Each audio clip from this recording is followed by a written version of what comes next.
एक local restaurant वहाँ काम कर रहा था, तो मेरे लिए ना एक बहुत बड़ी वैकेंसी आएगी, तो मैंने वहाँ जाने के लिए अप्लाई किया था।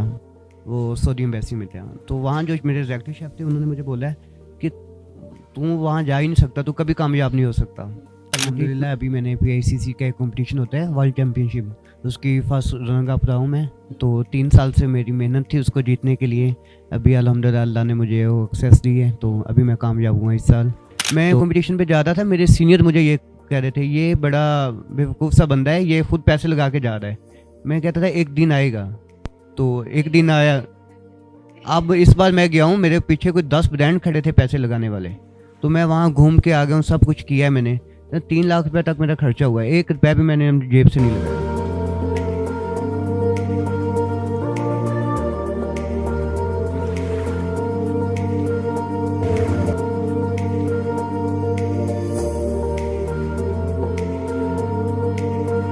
रहीम अस्सलाम वालेकुम नाज़रीन, आप देख रहे हैं डिजिटल अंदाज और मैं हूँ रानी अंदरीब।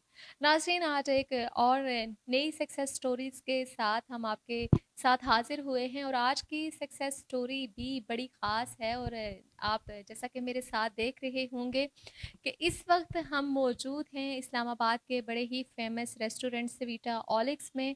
और यहाँ के जो एग्जेक्टिव शेफ़ हैं मोहम्मद वसीम, वो न सिर्फ यहाँ के एग्जेक्टिव शेफ़ हैं, बल्कि अगर बात की जाए पेस्ट्री के शोबे में उन्होंने बहुत नुमाया मुकाम हासिल किया है, बहुत से इनामात हासिल किए हैं, ना सिर्फ नेशनल लेवल पे बल्कि इंटरनेशनल लेवल पे भी बहुत सी अचीवमेंट की हैं। आइए आज की कहानी जानते हैं वसीम से कि कैसे उन्होंने ये जर्नी स्टार्ट की और यहाँ तक ये कामयाबियाँ कैसे हासिल की। अस्सलाम वालेकुम वसीम। वालेकुम सलाम। वसीम, सबसे पहले तो बहुत बहुत मुबारक हो आपको, आपने जो अभी रिसेंटली अचीवमेंट की है।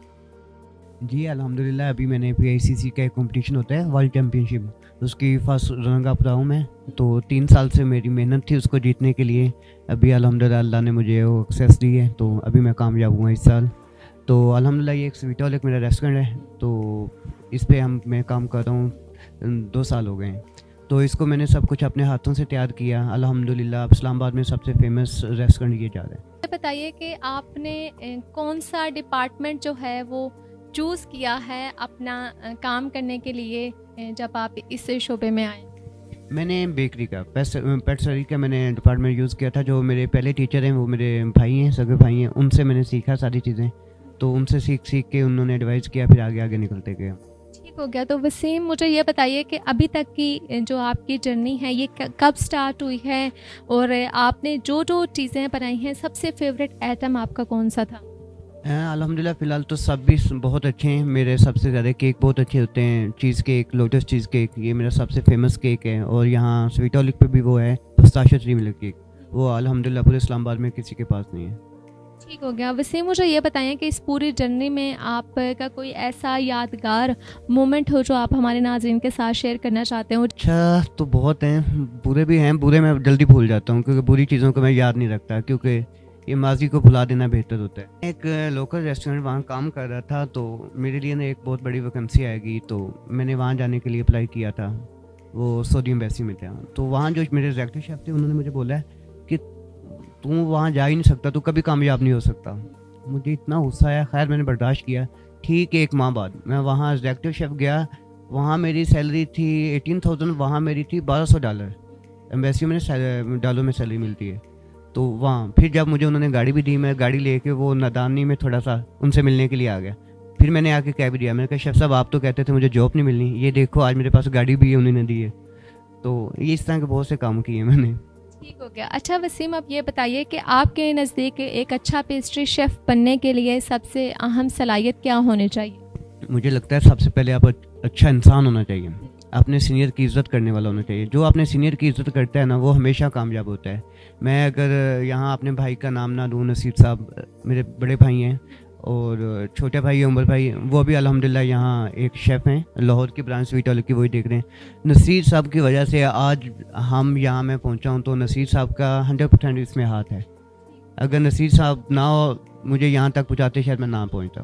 वसीम, ये भी बता दें कि पेस्ट्री के शोबे में आप पाकिस्तान के अंदर क्या तब्दीली देखना चाहते हैं, या आप चाहते हैं ये तब्दीली आ जाए, बस ये मुझे पसंद है। पहले तो काफ़ी लोकल चीज़ें थी, मतलब बेकरियों में लोग बेकरी वालों को अच्छा समझ ही नहीं रहे थे, कहते थे।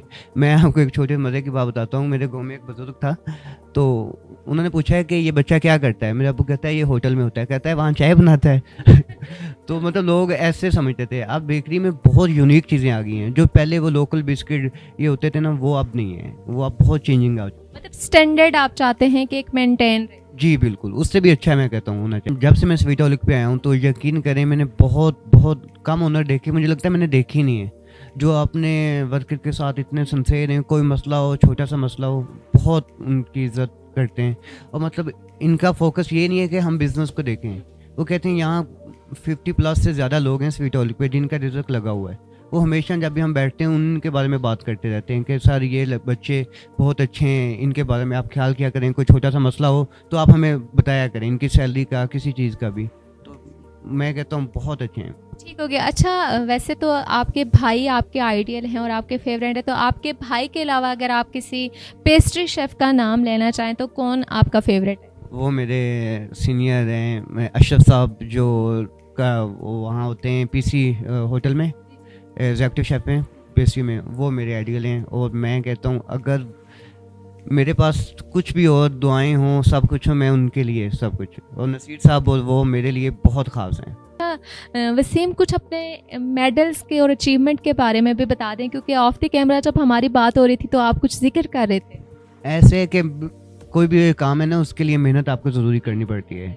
मैंने 223 में ये कंपटीशन जो पीआईसीसी के होते हैं वहाँ मैंने गया, तो मुझे कुछ भी नहीं पता था यहाँ क्या करना है क्या नहीं करना। खैर मैं चला गया, हत्ता कि मेरे पास वो जो प्लेटर इस्तेमाल करते हैं वो भी नहीं लेके गया मैं।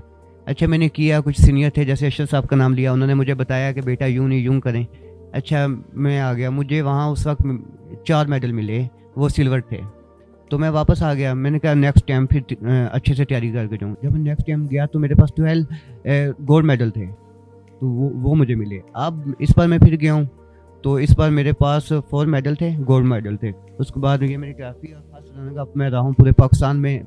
हम 2 लोग थे पूरे पाकिस्तान में, जो वो भी अशरफ साहब के शरीक थे और मैं भी, तो दोनों लोगों ने फिर हमने कामयाबी हासिल की। इस कंपटीशन में, क्योंकि ये पाकिस्तानी इंटरनेशनल इवेंट था, तो और कौन सी कंट्रीज़ के लोग थे? मैम 17 ममालिक थे यहाँ, जिसमें मालदीव भी था, मलेशिया भी था, थाईलैंड भी था, ईरान भी था, मतलब श्रीलंकन भी थे। बहुत सारे ममालिक होते हैं जो, और बांग्लादेश सबसे वो भी था। और इतने 17 ममालिक में और सेकंड रनर अप होना मेरे ख्याल से बहुत बड़ी अचीवमेंट है। तो मुझे ये बताइए वसीम, फ्यूचर प्लान आपके क्या है? फ्यूचर प्लान मेरे बहुत हैं। मैंने अब अपना खुद का रेस्टोरेंट बनाना है इंशाल्लाह, अल्हम्दुलिल्लाह, बहुत जल्द अनकरीब। तो अब उस पर काम कर भी रहा हूँ, तो इंशाल्लाह जल्दी मैं कर लूँगा। बताना तो नहीं चाह रहा था, खैर। कोई ऐसी बात आप कहना चाह रहे हो, या कोई एडवाइस जो आपको यंगस्टर देख रहे हैं? क्योंकि आजकल मैं देखती हूँ कि बहुत से लोग ना कहते हैं कि एजुकेशन ही सब कुछ है, एजुकेशन हो तो आप ये कर सकते हैं, लेकिन स्किल्स, आपके पास ये एक स्किल है, जैसे आप कुकिंग कर रहे हैं या कोई भी चीज़ आप बना रहे हैं, तो इस हवाले से आप क्या कहना चाहेंगे? एजुकेशन भी ज़रूरी है, सबसे पहले स्किल आप उससे भी ज़रूरी है। अगर आप देखें, आप कोई भी काम कर रहे हैं ना, बातें आपके पीछे होंगी। अगर आप कामयाब, नकम्मों के पीछे कोई बातें नहीं होती, जो कामयाब होता है ना इंसान उसी के पीछे होती है। मैं कंपटीशन पे जा रहा था, मेरे सीनियर मुझे ये कह रहे थे, ये बड़ा बेवकूफ़ सा बंदा है, ये खुद पैसे लगा के जा रहा है। मैं कहता था एक दिन आएगा, तो एक दिन आया। अब इस बार मैं गया हूँ, मेरे पीछे कोई 10 ब्रांड खड़े थे पैसे लगाने वाले, तो मैं वहाँ घूम के आ गया हूँ, सब कुछ किया है मैंने। 3 लाख रुपये तक मेरा खर्चा हुआ है, 1 रुपया भी मैंने जेब से नहीं लगाया।